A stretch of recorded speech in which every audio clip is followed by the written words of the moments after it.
Recording has started. Thank you. Good evening, everyone. Welcome to our council meeting of June 21st, the first day of summer. We'll call the meeting to order at 6 o'clock. I would remind participants to please keep themselves on mute unless you're going to be talking, and then I would remind them to try to remember to take yourselves off mute. And we will all do that at least once tonight. Announcements. The one announcement that I really think I should make is the Site Liaison Committee are having their first meeting in almost a year and a half, I think. The Bensford Road Site Liaison Committee meeting is conducting an in-person meeting at City Hall on June 29th from 7 to 10 o'clock. Councillor Allen is the OSM representative on that site committee meeting, but anyone can attend if you have an interest. They are also providing virtual opportunity to attend if someone is more comfortable with that and don't want to attend in person. And the links to do that are available through City Hall or our township. I won't try to read it off now, but if anybody has an interest in attending either in person or virtually, June 29th from 7 to 10, and that is to do with the Site Liaison Committee meeting. Disclosures of community interest. Anything amongst members to declare for tonight's meeting? Seeing none. Any additions or deletions to the agenda? I just have one under other matters. There was some correspondence with MPP Dave Piccini that I'll just advise council and staff about. So could I have a motion, please, to adopt the agenda with that one item added under other matters? Deputy Clerk has moved that and Councillor Powers has seconded it. All in favor? That is carried. Thank you. We have no minutes from either council or committees or boards. We'll move right down into delegations. We have one tonight, and that's Chris Kowalik. Welcome back, Chris. It's good to see you again. And the floor, as they say, is now yours. All right. Thank you. I'm going to share my screen, if I may. If you may, or if you can. I think Heather's got to give me that control. You actually should have it, Chris. It says I'm disabled from screen sharing when I click on share screen. All right, we're not going to take this out of your 10-minute allocation, Chris. Try it again, Chris. There you go.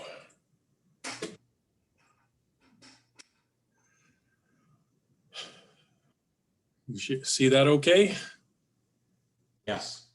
Great, thanks. Thank you, Mayor Taylor, members of council.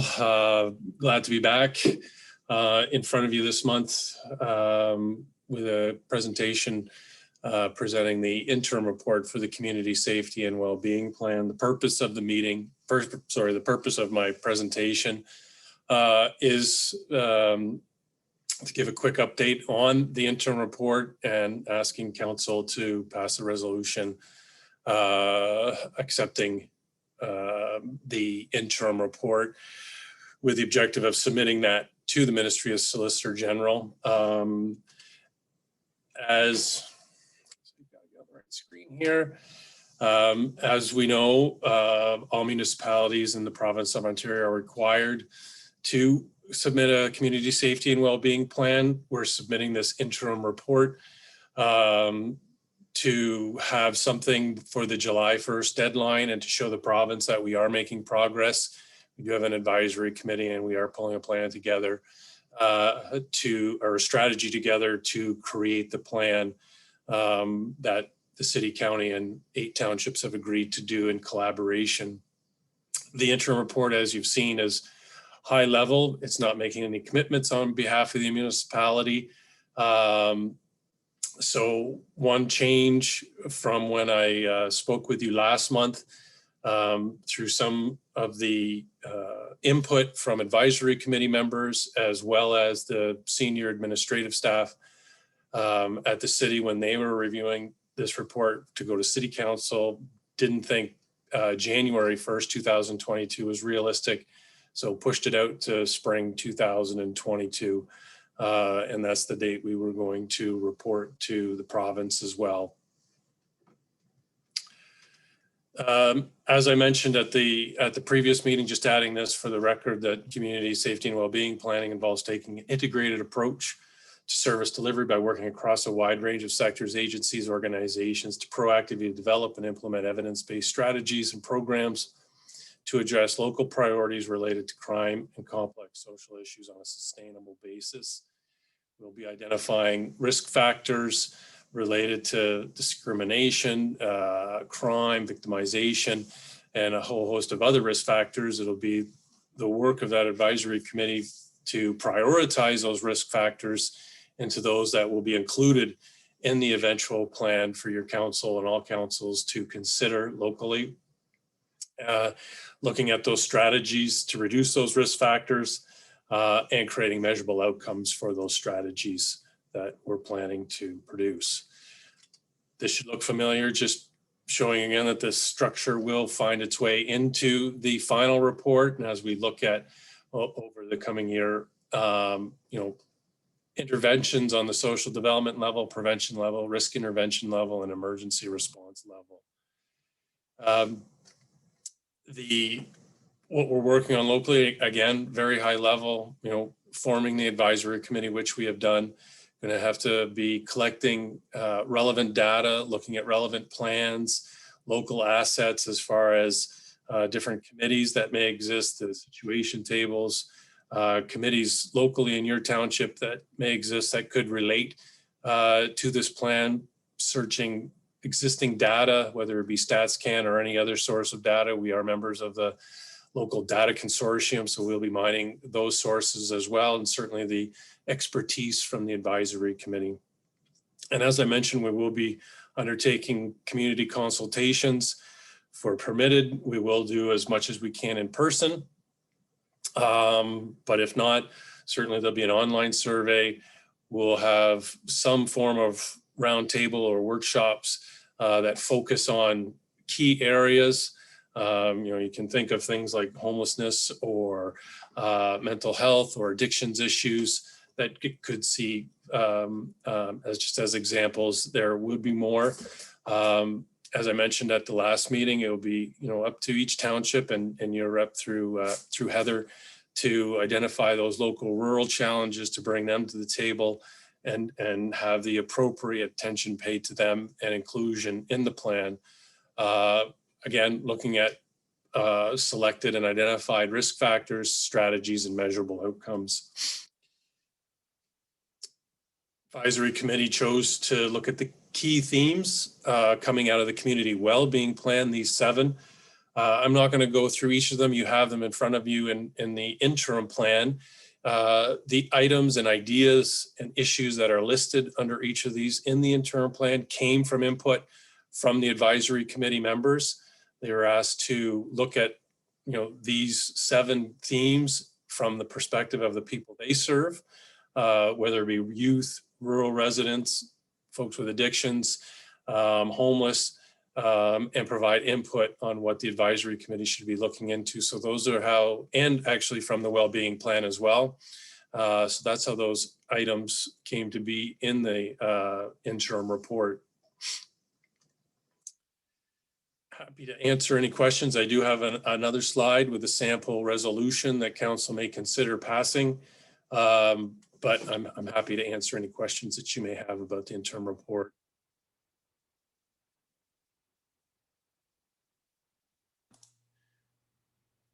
Okay, perhaps if we can end the screen sharing, Chris, it just makes it easier for me to see the participants.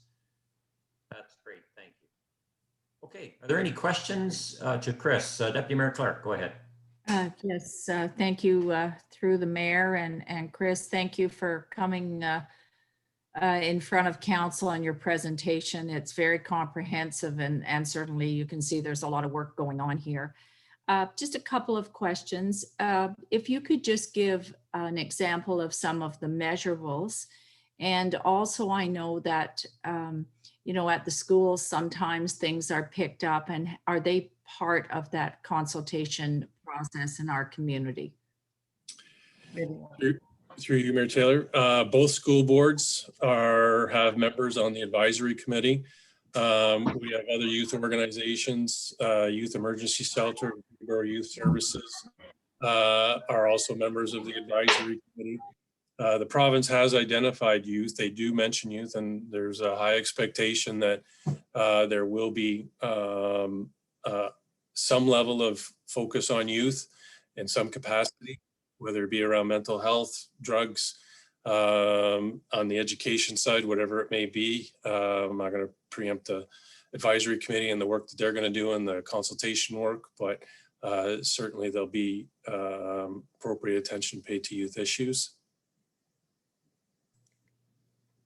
And just, if I may, through the mayor again, just could you give us an example of measurables that you'll be looking at? Well, the measurables will be decided by, the risk factors that we take. You could look at, the incidents where police officers are on their own dealing with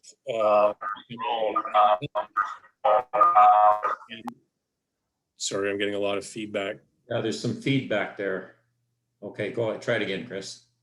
So when you're looking at, mental health interactions with police, they certainly measure those. And if we are able to reduce those, that's just one simple indicator. There are others, and folks I don't want to belabor mental health, but readmissions into hospital for mental health issues.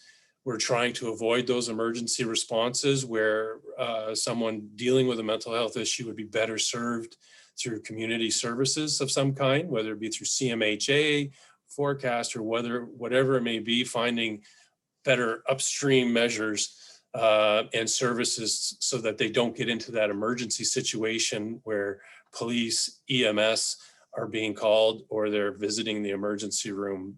Those are really the last resort, certainly for a human service challenge that we could be facing. You could relate it to youth, you could relate it to homelessness, poverty, those sorts of things. We really need to tackle those upstream. Not to say that we're not doing that, but the point is that we're going to look at what the silos are doing right now and trying to see where we can collaborate better with this plan and through this work. Thank you very much, Chris. Okay, thank you, Chris. Councillor Powers, go ahead, Nick. Thank you, Mayor Taylor. Thanks, Chris. Good to see you again. Just looking through the interim report, I think the focus areas in general are very important to our community, to all the communities really in the county, and I think they're well chosen for sure. My only concern is in reviewing the interim report, some of these topics are quite an undertaking in and of themselves. I mean, if you just talk about homelessness and housing and affordable housing, I mean, that topic alone could take a year to put a program together on developing sort of the risk factors and actionable goals and objectives coming from that. So do you have any concerns about being able to, does the advisory committee have any concerns about being able to meet those targets, or what, or maybe I'm misunderstanding the objective for next spring, I guess. The 2022 target is the intent by 2022, so this time next year really, would we have those risk factors identified, the actionable goals and objectives for each of the townships and the communities themselves to achieve for each of the focus areas?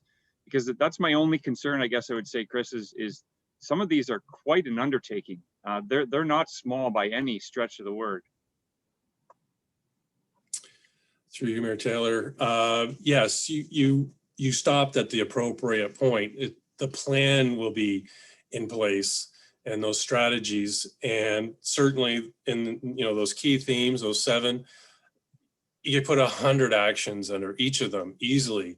And the point is for the advisory committee to prioritize those, choose which ones would be in the plan that could have the highest impact, and that they're willing to collaborate on. You could use transportation as an example. I was involved right at the very beginning with the Selwyn, the Link pilot, and it's been years. We got the funding, and it has been years since that started. So it's clear that these things don't, like you said, take so much time, and we're not going to solve them in a year or two. You know, we're looking at some significant challenges here. There'll be, I would imagine there's going to be some around communication and better awareness across the city and the county, say around mental health services that are provided. And again, I don't mean to pick on mental health, but it is a common theme amongst many that if folks in OSM are better aware of those services, then they're less likely to go to emergency services. And I see that in many of the other plans that are coming out of other municipalities around awareness and education. And those are, you know, things that have to be ongoing and bolstered, but it's more around solving those issues on how you move people, say, from the situation table when they're in heavy crisis, and avoiding those situations where, you know, the housing issues, I think you're well aware of the housing challenges city and the county have. So it's really whittling them down to maybe 4 key priority areas with 2 or 3 actions within each of those areas. I don't see these 7 being portrayed the same way that they are. It's just too daunting. And the amount of work that would have to be done to get those interagency collaborative efforts going is just too big. Right. Yeah, I would agree, Chris. Yes. Thanks for the update. Appreciate it. Okay, thank you. Are there any other questions to Chris on this interim report? It's a plan that we must submit by July 1st. Chris, first of all, is there any indication from the province that they're going to accept this this way of addressing the requirement? No, they have not. The number of municipalities, city and county, Cavan Monaghan also sent a letter to the ministry requesting an extension, and they got a reply back, which basically said we're expecting municipalities to meet their legislative requirements. They didn't indicate a hard no to any extensions. It is interesting to note the Ministry of Solicitor General and someone from the Chiefs of Police are making an announcement tomorrow at 10 o'clock, which I'm feeling is going to be about community safety and well-being. I'm a little nervous about it, but there are a number of other municipalities. I wish I had my list. I know that Durham has the same timeline as we do. There are at least 6 or 7 that I know of that are looking at the end of the year that are not going to meet the deadline.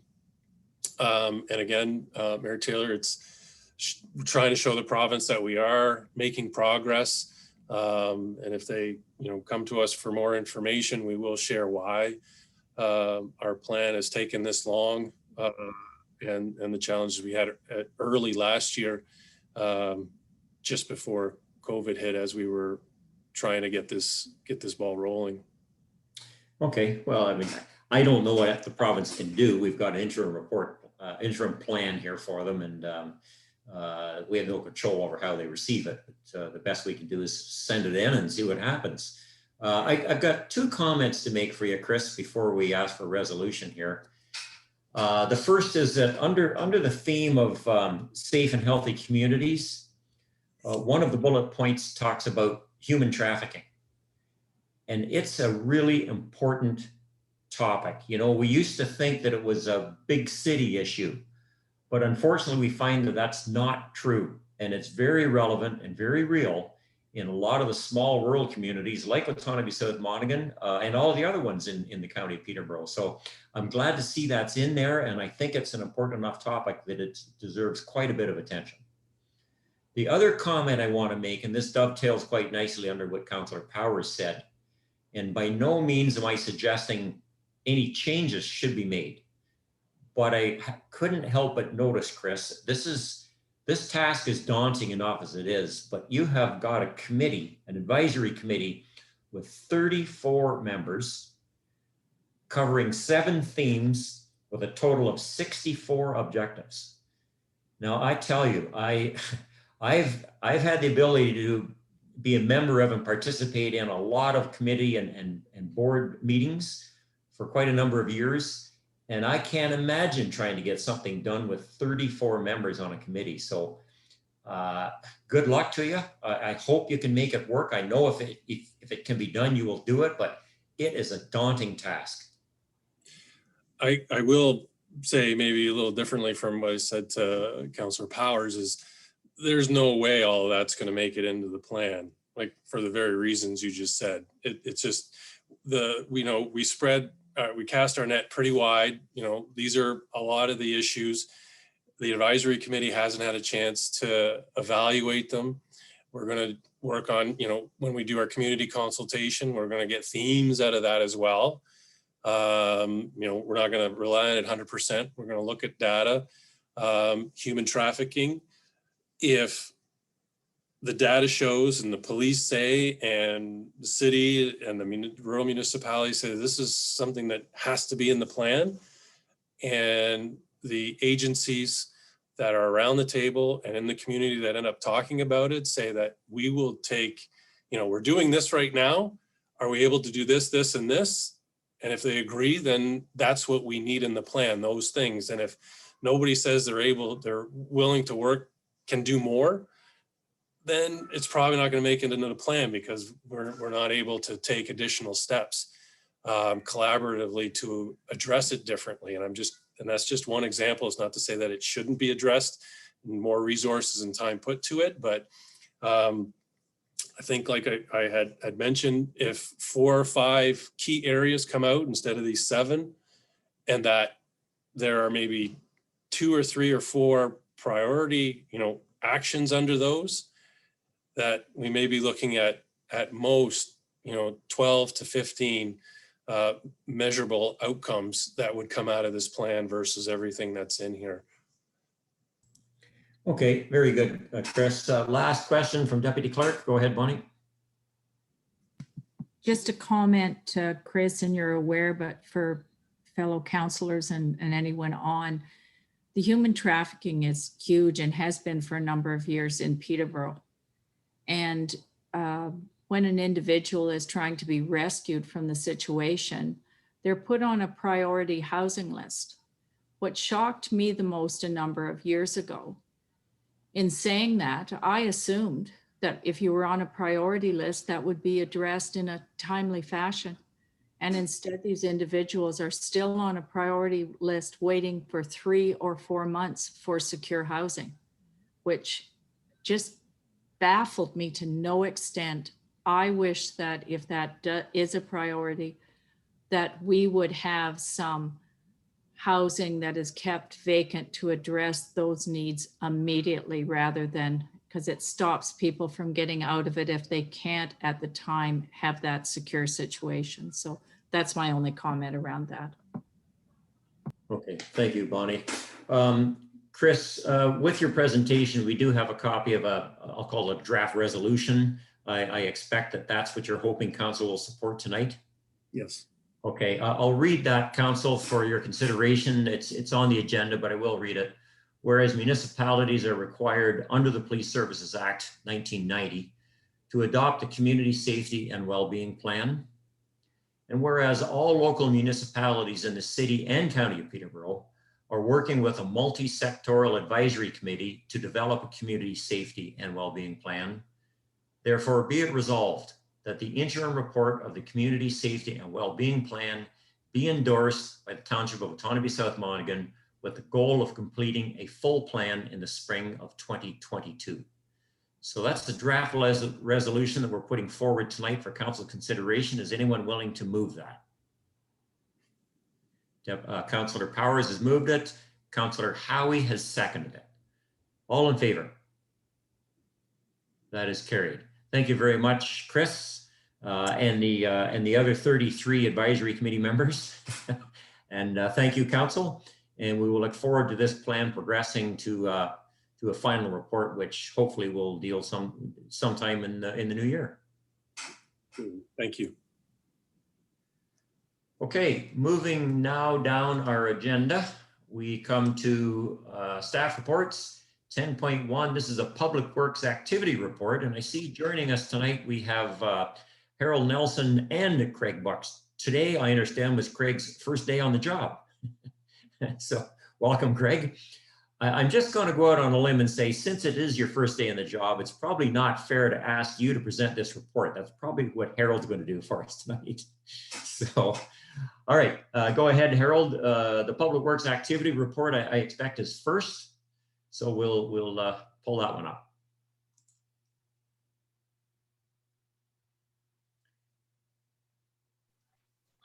Good evening, everybody. Can everybody hear me all right? Great. Anyways, thanks for having me, and thanks for through you, Mr. Mayor. Like to present my report on my update on all my roads. Anyways, our calcium application has been completed throughout the township. We completed that in approximately about 3 weeks, and that went very well. We are patching on hardtop roads and continue doing that when possible. Brushing on Division Road between number 28 and Burnham Line has also been all completed, and spot brushing of dangerous trees, different roads had come to my consideration to get some trees down that was very dangerous. And that happened on David Fife Line and Second Line, Matchett Line, Baseline, different areas throughout the township that had some very dangerous trees that needed to come down. Drummond Line, our capital roads projects, we have the culverts ordered, and we've been took out a lot of the guardrails. You'll notice if you drive Drummond Line, there's barrels out on the road currently as we speak. And we're waiting on locates to come in. It's kind of been a difficult thing to get locates as of lately. We're not the only ones, and talking with Drain Brothers, they've been waiting for a lot of their jobs as well. So from what I understand, and they have sent us out some bulletins from saying that they are very, very busy and backed up. Anyways, grading operations were done in unison with the calcium application, and we will be continuing any grading as weather requires us to get out and grade some hills and spot grading throughout the municipality. And Craig will be actually taking over that responsibility and he will be looking forward to taking over where I've left off and continuing grading for all the ratepayers to have smooth sailing. Roadside mowing has commenced, and we will continue to cut all the roadsides and get the township grass all cut so people can see coming out of their driveways. And that has been started now. We're on our second week of doing that. So probably within another 3 weeks, we should be through the municipality for the most part for the first round to get that cut. I've also included in a level of service policy, a little bit of an attachment to that. And if you've all had a chance, we've included representative roads in for our winter patrol routes.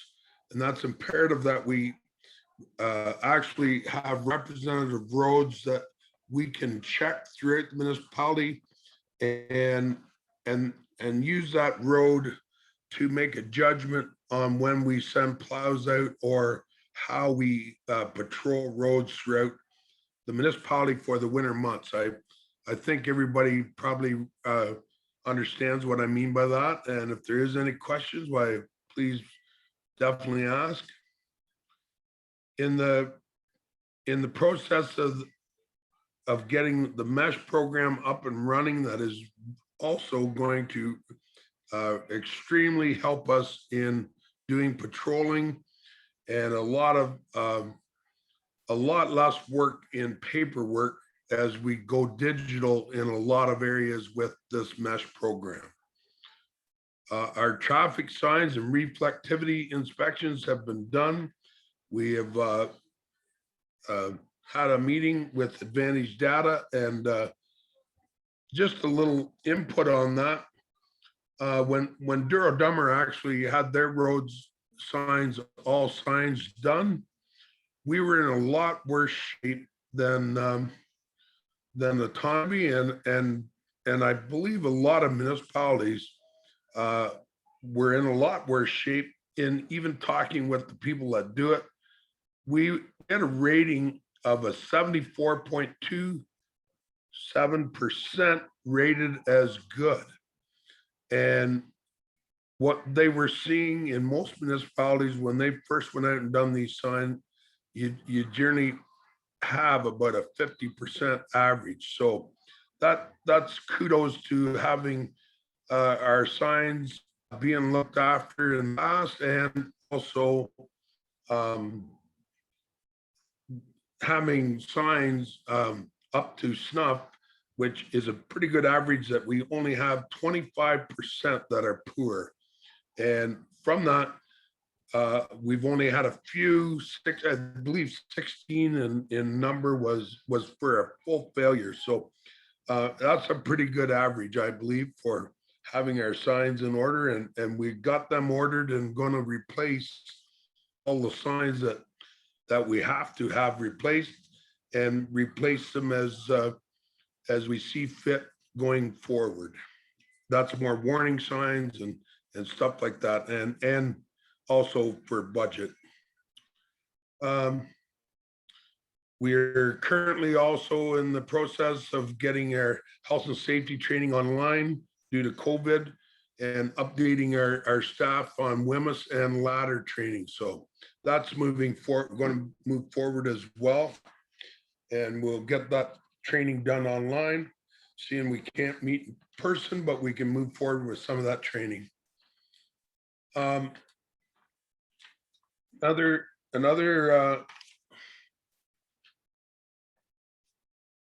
thing that we had worked on is our waste, our transfer station fees. We reviewed them, and we consulted with the county, and anyways, and we updated our fire safety plan, and that was approved by our fire chief. And we also have been doing some work there in the last week, and we had the guys clean up around the bins and actually remove some mud, and it's places where there was water around the bins, and it just was a kind of a bit of a muddy mess around there. So we cleaned that up and put some gravel around there. And anyways, I think it really made a great improvement to around the bins to clean that up. Also, our water and wastewater, we conducted our annual flushing program in Keene Heights and Crystal Springs and El Getty, and we actually experienced a loss of pressure at the El Getty Crystal Springs system, and which resulted in a boil water advisory having to be issued to all the residents. I believe that I'm open to any questions. If anybody has any questions about my report, or if there are any concerns, I'd be happy to answer any questions. Thank you very much, Harold. Now, I think in order to deal with this in an orderly fashion, there's really three parts to the report, and I'd like to go through it one at a time. The first part is the Public Works Activity Report. The second one is Representative Roads, and the third is the Transportation Fee Amendment, which is included in our bylaw. So let's just start out with the first one. Are there any questions to Harold on the Public Works Activity Report?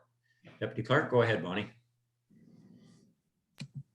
First of all, thank you, Harold, for being our interim, and welcome to Craig as the new one. So kudos to both you. So a lot of work going on here. It's been very, very dry, and I received more calls than usual on dust, and I attribute it to the lack of rainfall. Can you, for my own knowledge, just tell me how you prioritize dust suppressant being put on, for instance, is it the activity on the road or you start at one side of the township? So just for my own knowledge. Sure, through you, Mr. Mayor. Thanks for the question, Bonnie. Bonnie, we pretty much started over in the South Monaghan side of the township, and we graded through from basically from the west to the east, and we applied the calcium chloride. And like I say, we were approximately 3 weeks doing that and getting all the calcium on all of our roads.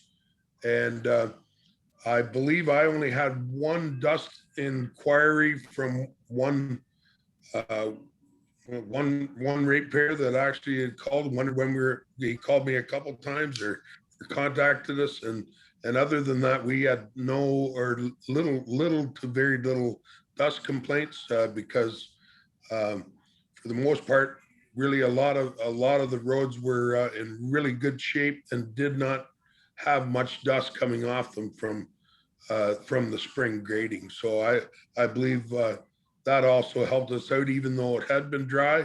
I believe that we did not have a whole lot of issues in that regard. All right, Okay. thank you. I think Councillor Howie, did you ever hand up Ken? Yeah. Thanks again for, that was a good report as well. It looks like they've been very busy and the weather's been cooperative. And I look forward to the next report will be from Craig. So the only thing I got is a question on the level of service report on the list of the roads. There's two roads that come to my mind that I constantly have phone calls on throughout the winter. And one of them is the BB Beach Hill, which it ices over so easy. People can't get out of there. Sometimes we've actually lost and rode off a truck salter on that hill before. And the other one is the Lakeview Road, where we're looking at the speed limit, trying to get it reduced. And that has a whole bunch of trees and it's dark in there and it never gets the sunlight. So, well, the rest of our township, the roads can be really nice and, dry. That is always an area of ice and concern coming over a bit of a hill. Whether we can get that added on to that list or not, Through you, Mr. Mayor, if I can answer. Everybody hear me all right still? Yep. Anyways, through you, Mr. Mayor, very good question, Ken. I want to also mention that even though there might be issues on any other road aside from these representative roads, basically what that is it's a starting point of what road we would go and check to represent an area.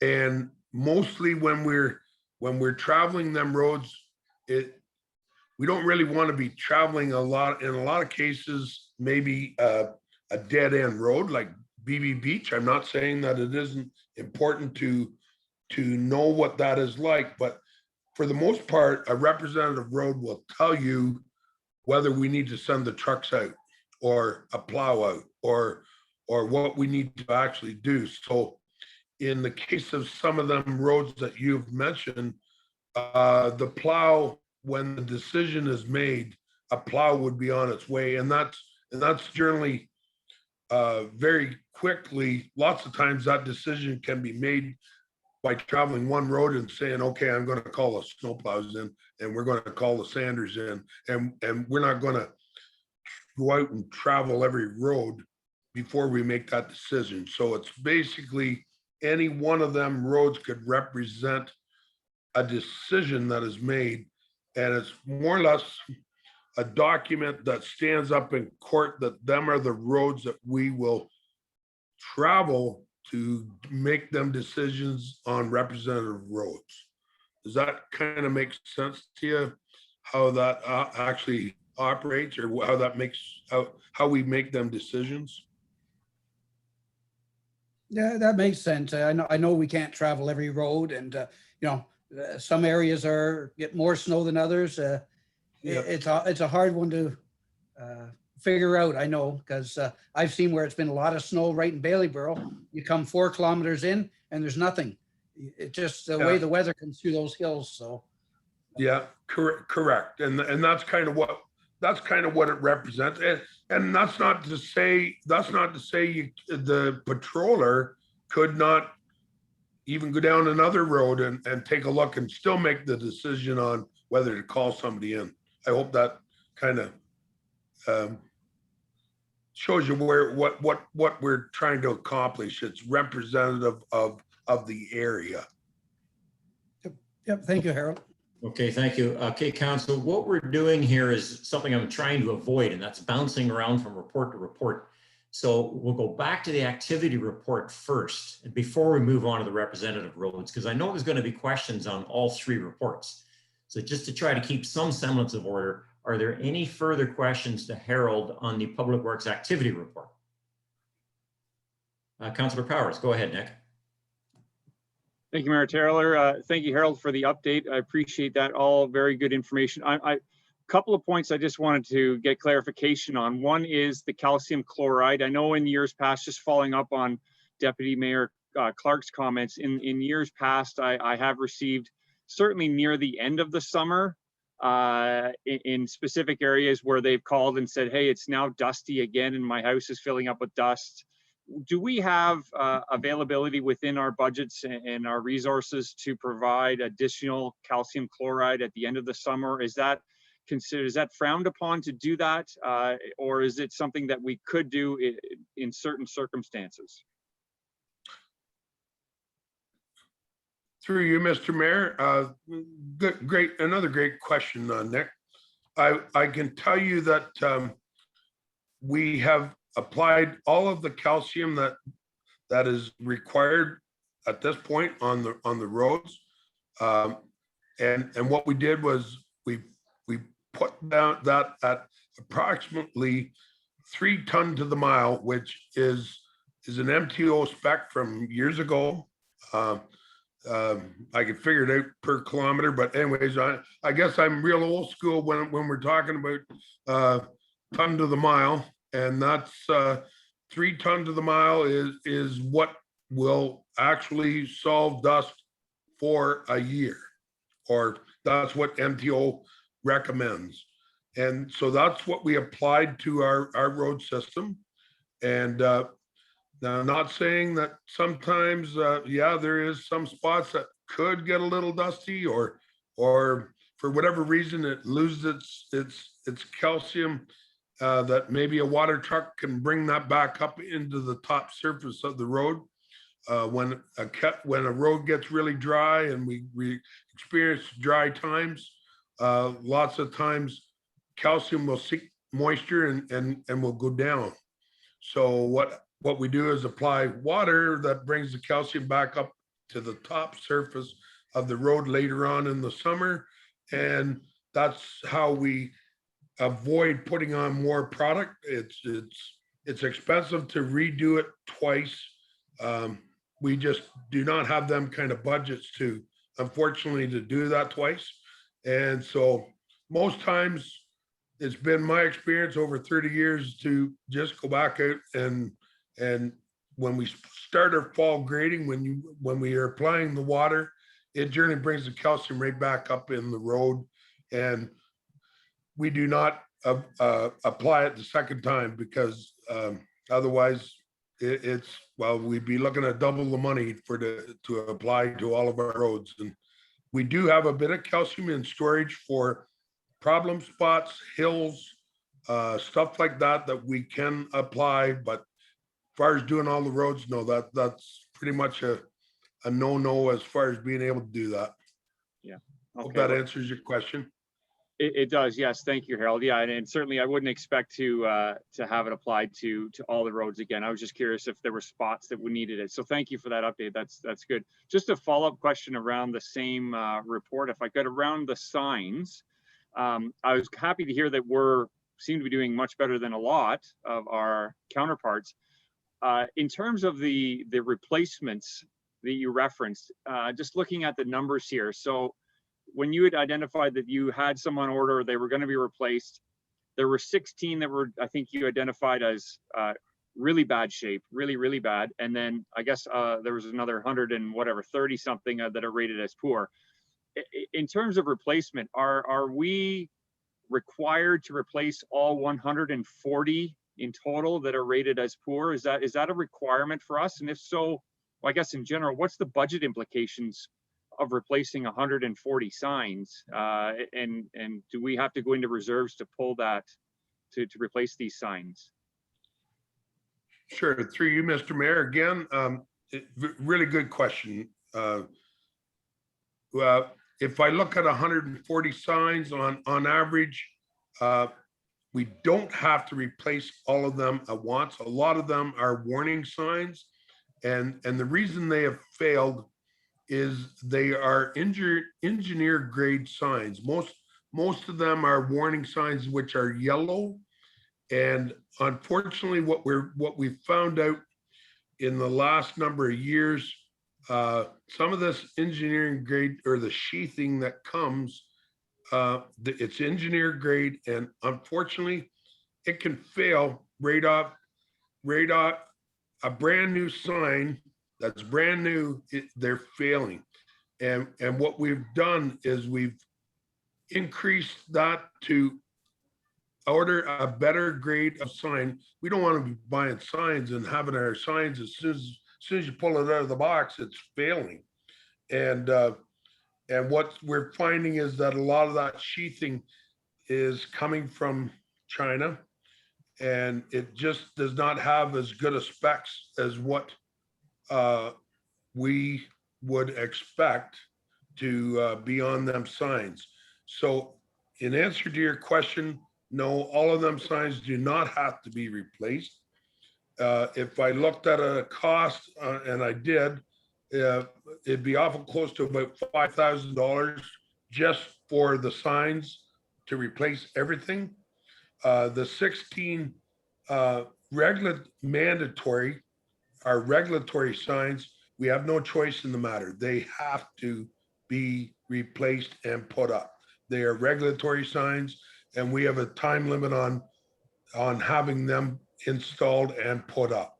So the warning signs, it's something that can be worked on over the next couple of years for budget wise, and also not only for the budget, but the budget of putting them up as well. There's a cost for manpower and time involved in doing that. So I think I'm going to let Craig decide on how he wants to handle that with their current budget, and also, but we will be definitely we got the mandatory signs ordered that has to go up, and we can do that within our current budget. So I'm not even talking about that with you at this point.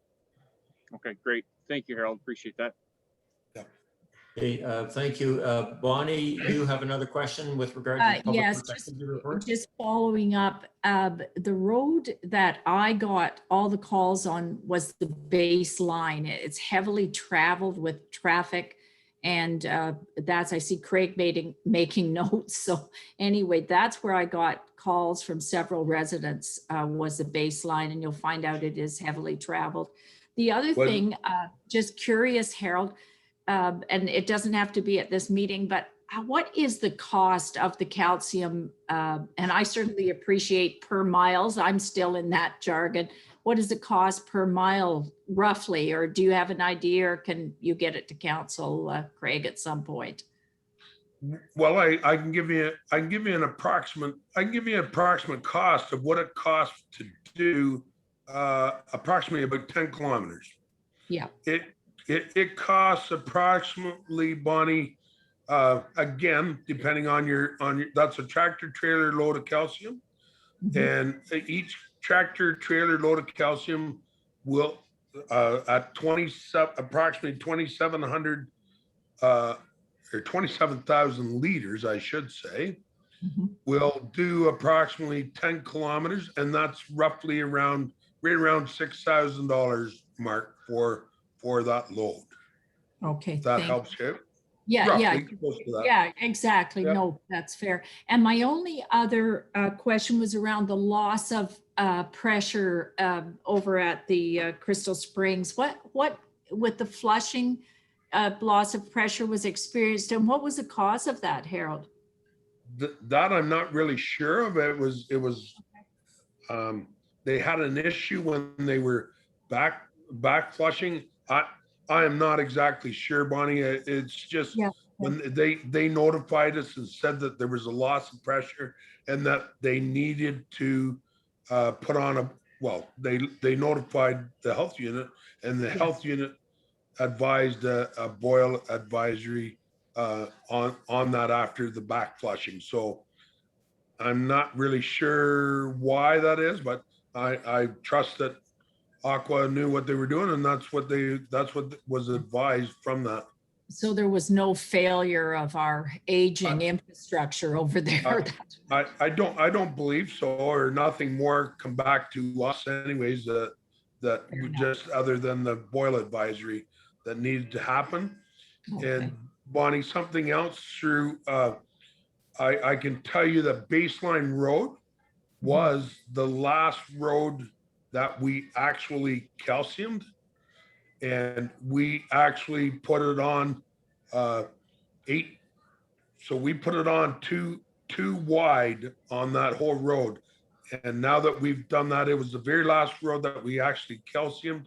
So there shouldn't be any complaints on it. It's very heavy on the road, and I did it because I know how busy the road is. So that's why I did it that way.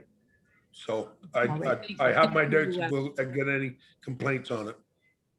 Wonderful. Thank you, Harold. Okay, Thank you're you, welcome. Harold. I can advise council that the boil water advisory was not due to a system failure. Greg, it was about a week and a half ago, and Greg sent an email to all council members advising that it was required or requested, and with a brief explanation of it. Greg, did you want to speak to it any further? I'm sorry, through the mayor, I missed that email. That's my apology. So, Okay. yeah. But just for council's sake, Greg, what the background of it was? Certainly, thank you, Mr. Mayor.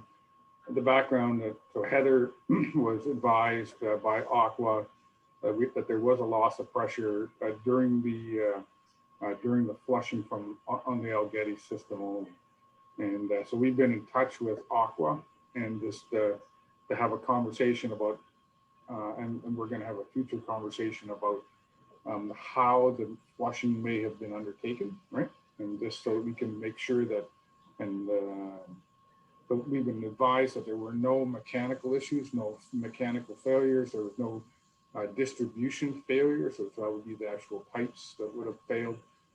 It would have been by opening up certain valves to do the flush, we may have lost some pressure in one side of the system versus another. So in the interest of public safety, they made that decision to advise public health, and then once the system was put back on, we I think it was a couple of days of the boil water advisory. Okay, thank you, Greg.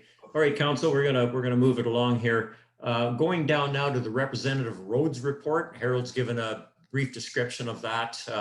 My understanding is these are the roads that we have used as representative roads for quite some time, but we've never actually formally documented them. And that's really what we're doing now. We're not making any changes to the system or the service, just simply documenting what we're doing, which is now a requirement.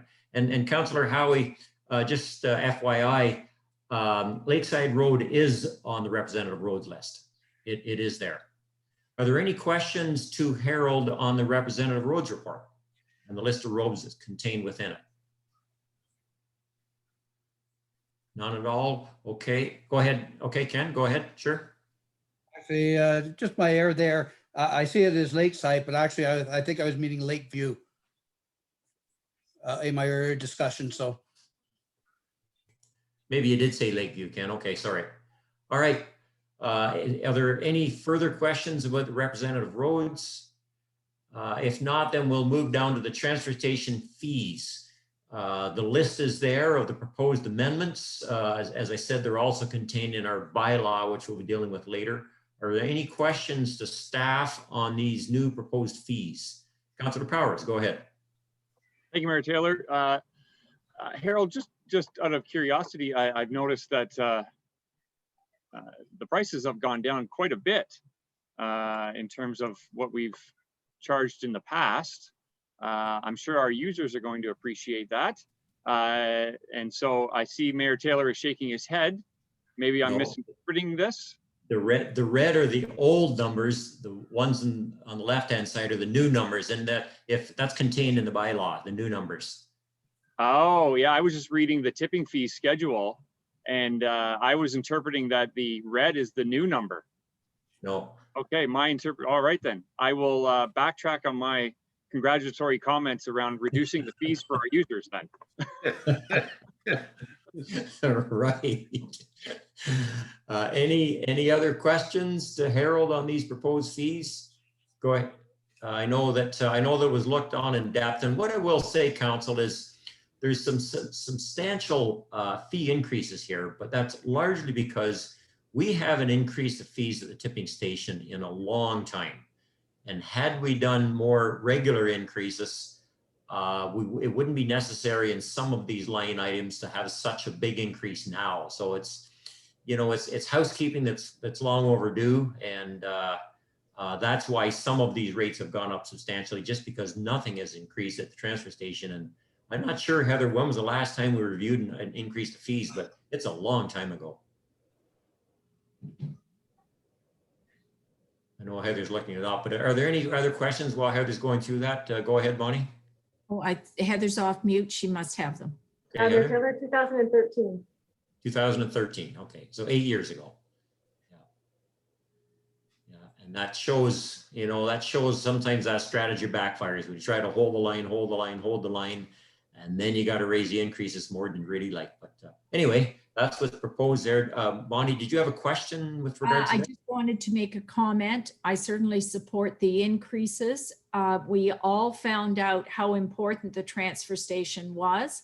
We're all aware that it is a costly endeavor, and this is trying to mitigate the deficit that we do see each year from running the transfer station. So I fully support this. Okay, thank you. Craig, just before I get to Councillor Powers, for your information, the transfer station on Drummond Line, which is right beside the Public Works Department, was closed at the beginning of COVID in 2020 for a short period of time, well, for 2 or 3 months. My goodness, we didn't realize how important it was to our residents until we closed it. And as Bonnie said, it became quite evident that this service and this facility is really important to the residents of this township, and we have to do what's necessary to keep it open. Go ahead, Councillor Powers. Thank you, Mayor Taylor. Actually, a question around payment at the transfer station. So do we have any plans in the future to accept card payments rather than, because I believe the transfer station is cash only at this point in time, if I'm not mistaken. Is there anything in the future plans, Greg or Harold, related to permitting sort of the tap for payment at the transfer station? Is that something that we think would be beneficial? I'm sure that our residents would appreciate that. It seems to be becoming a very common approach for most payments at most locations now, and it reduces the hand holding of physical bills. So I'm just curious about that.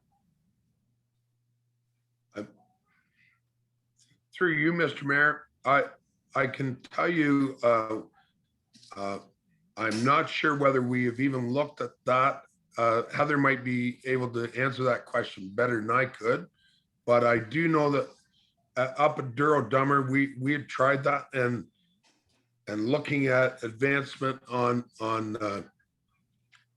cards and doing stuff like that. And the biggest issue we had was getting out with having Wi-Fi and being able to make that connection with the banks, and it was just kind of almost undoable unless you have really, really good Wi-Fi.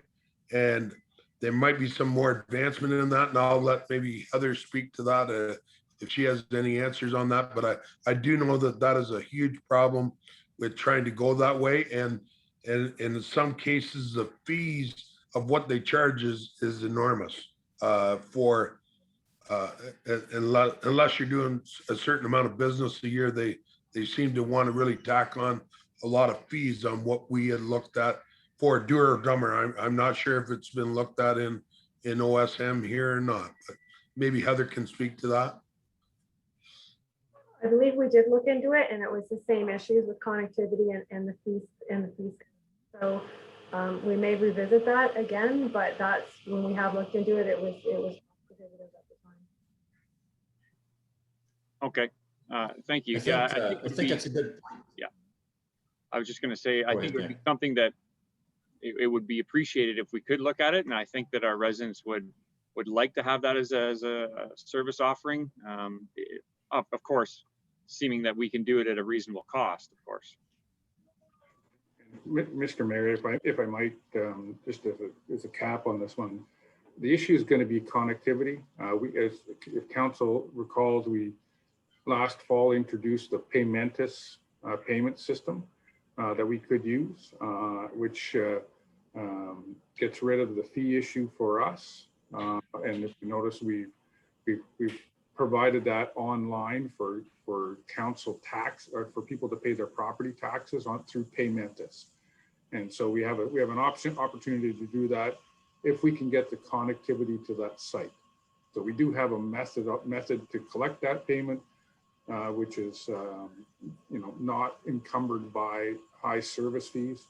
It's a matter of us looking at the connectivity to the site. Okay, very good. I think Councillor Powers is right. I think that it's a service that would be a benefit not only to the customers, the residents, but also to staff, if it's available, if it's possible. So it's good that you're looking into that, because it'd be nice to offer it if we can.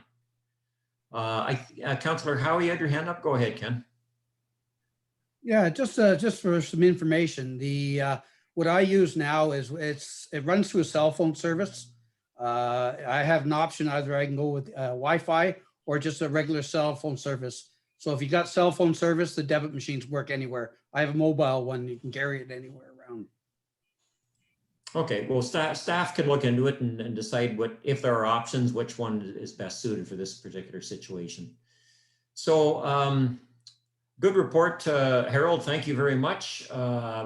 We do have a proposed motion here for the Public Works Activity Report, and that is that council receive the Public Works Activity Report dated June 21st for information, and that council hereby approves and adopts Schedule A, which is representative roads to the level of service policy for the township. The waste transfer fees we'll be dealing with later in the bylaw section.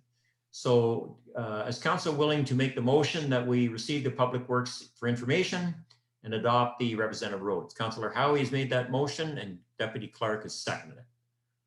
All in favor? That is carried. Thank you. And Harold, before you leave, I did want to say on behalf of council, I want to say thank you. You know, really and truly, I think you are the right man at the right time for the job. And you come in here and you seamlessly fit into the Public Works Department. You've done a good job for us. You've really done a nice job of communicating with our residents. Our roads, as you say, are in good shape. Craig may have smooth sailing because of a lot of your efforts. And it truly has been a pleasure to have you part of the township and to work with you. I want to thank you very much for what you've done. And I hope the next time around in retirement works a little better than the last time for you. Thank you very much, Joe. And I'd just like to throw out my appreciation to all of council. And it's been a pleasure.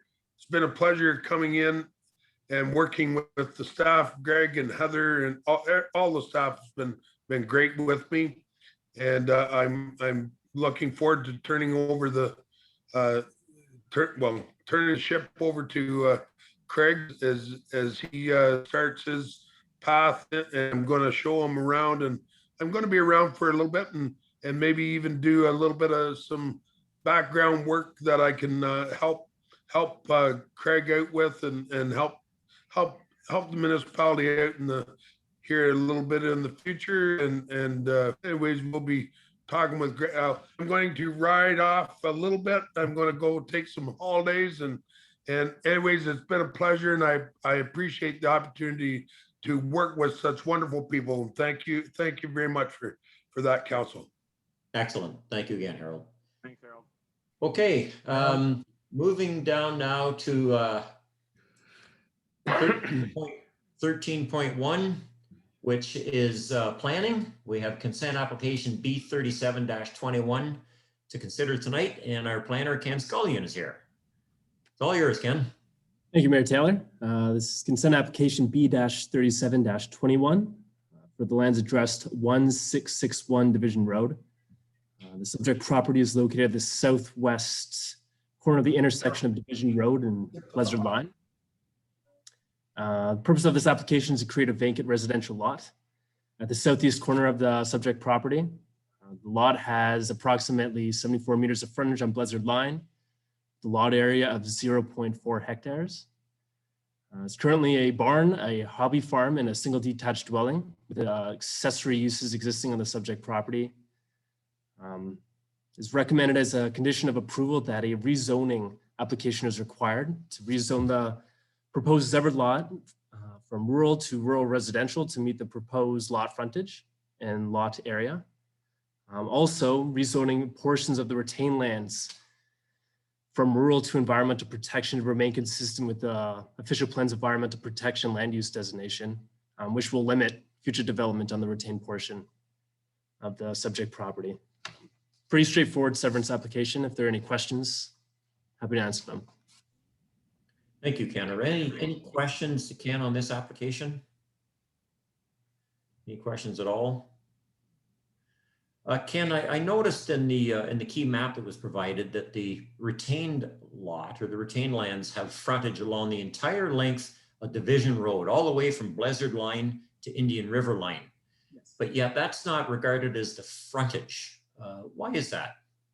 In most zoning bylaws that I've come across, typically the smaller portion, the smaller frontage on a quarter lot is considered the frontage, and that is the case in OSM. Okay, all right, thank you. If indeed, if the frontage was measured along Division Line, they'd have plenty. Yeah, that's right.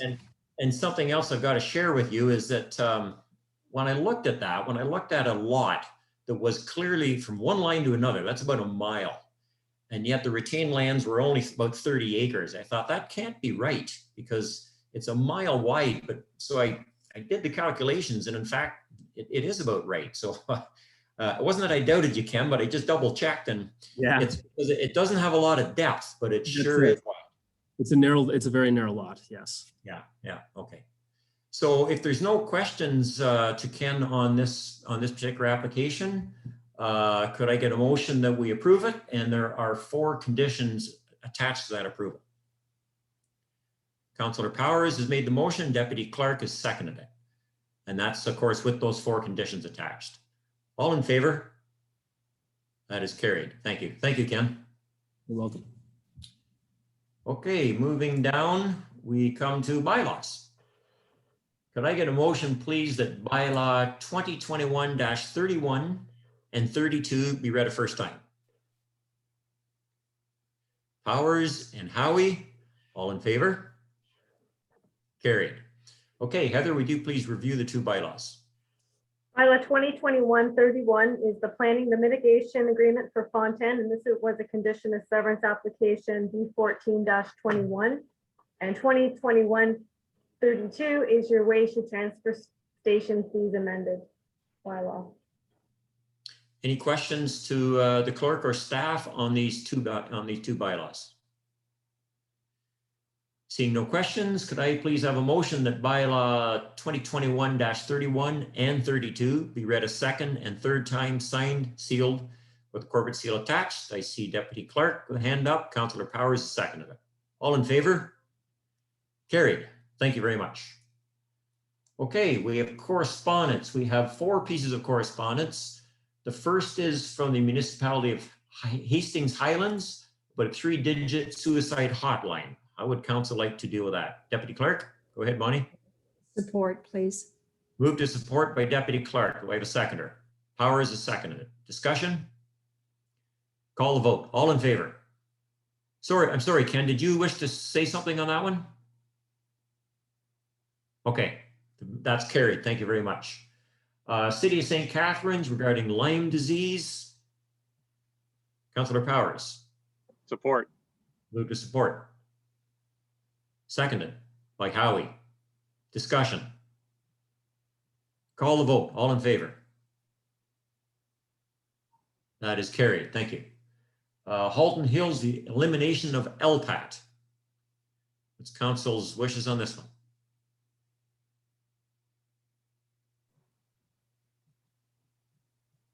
Councillor Powers? To receive. Received. Do I have a seconder for that? Deputy Clerk. That's exactly what I would have done with that particular resolution. All in favor? It's received. Thank you. And Rideau Lakes about cemetery funding. Councillor Howie, go ahead. Ken? Yeah, motion to support. Support by Howie. Do I have a seconder? Powers will second it. Discussion? Call the vote. All in favor? Carried. Thank you. We are generally in a supportive mood tonight. Okay, we have nothing under information. Under other matters, I simply wanted to go ahead. Bonnie, did you have something? There's my one off. Once you're done, Mr. Mayor, I just have a notice of motion I would like to read. Notice of motion. Okay. Okay. The other matters, the only other thing that I want to mention is, as a council is probably aware, that MPP Dave Piccini has been appointed Minister of the Environment, Conservation and Parks. This announcement was made last Friday. So I sent a congratulatory message to MP Piccini on behalf of council and staff. Just wanted to advise you of that. It's quite an appointment for him, first term MPP. I just think that because of the work ethic that MPP Piccini has displayed and we've recognized, I think he'll do a good job of it because he'll work as hard as he needs to make that happen. Okay, Deputy Clerk, go ahead. Yes, through the mayor, speaking to that, and I did have that written down, Joe. Would you like a motion from council, a congratulatory, just to be on the record? I would say no, because I did send him that message on behalf of council. I did get the motion. I clearly said, yeah, I clearly said on behalf of council and staff, and then I just signed. Fair it. enough. Okay. Fair enough. So Bonnie, I understand you have a notice of motion. Yes, I do. So how would that be? Does the clerk have a copy of it? She is going to have a copy of it. I have it written out, and I did check with the clerk, and this was where it should arrive as under other matters when I spoke to Heather today. So, okay, if Heather had a copy now, I'd ask her to screen share it, but she doesn't have it. So how this? I'm sorry. I had 4 Zoom meetings today. This is my 4th. And so I have it written out. How this works, council, with our procedural bylaw is Deputy Clerk will present the notice of motion now or tonight. There'll be no discussion. At our next council meeting, it'll be brought forward. If it gets moved and seconded, it will be discussed and voted. If it doesn't, it will go to the next meeting after that. Okay, go ahead, Bonnie. Through to the mayor, I thought I had to have a second the motion, you know, Not tonight. Not tonight. Not okay, tonight. very good then. Simply read it. Yep, okay, I will just. Yep. Go ahead then, Go ahead, Mr. yeah. Mayor. Okay. Where it is recognized that playgrounds are an essential and enjoyed aspect of a park in a community, as they provide a safe environment for children of all ages to develop physical, social, cognitive, and emotional skills, as well as encouraging outdoor physical activity. And whereas accessible outdoor play areas promote an all-encompassing setting to allow for barrier-free development through friendships, creativity, and fun. Therefore, be it resolved that we request township staff to prepare a report to establish a park and playground in the settlement area of Keene, and that this implementation to include reaching out to any individuals and clubs that may be interested in partnering with this project. In addition, staff be also requested to report on the feasibility of a park/playground in the South Monaghan Ward, and this report come to council prior to budget preparations for 2022. Okay, so you'll provide the clerk with a copy of that motion? That will be shared for all council at our next meeting, and in which case we'll have the opportunity to discuss it if council so decides to do so. Thank you. Okay, thank you. And Councillor Powers, does the Parks and Rec Committee meet between now and the middle of July? Yes, we actually have a meeting coming up in July, I believe. Yes. Okay, I guess you check with Heather to see whether that's an issue that could be discussed at that meeting, or should it be dealt with by council first and then the Parks and Arena meeting. I'm not sure procedurally how to handle that. So check with Heather on it and get some advice on that. Okay. Okay. Yeah. All right, that's it for other matters. We have nothing for closed session. The only one left is number 21 on the agenda. Motion to adjourn. We've got Powers and Clark. All in favor? Carried. Thank you very much. Thank you again, Harold. Craig, good to have you on board. We will be in touch, I'm sure, and good luck. Thank you, Mr. Mayor. Everyone for participating in tonight's meeting. Councillor Allen, by the way, I should have mentioned this earlier, sends his regrets. He was still in Oshawa at the time this meeting started. Good night, everybody. Good night.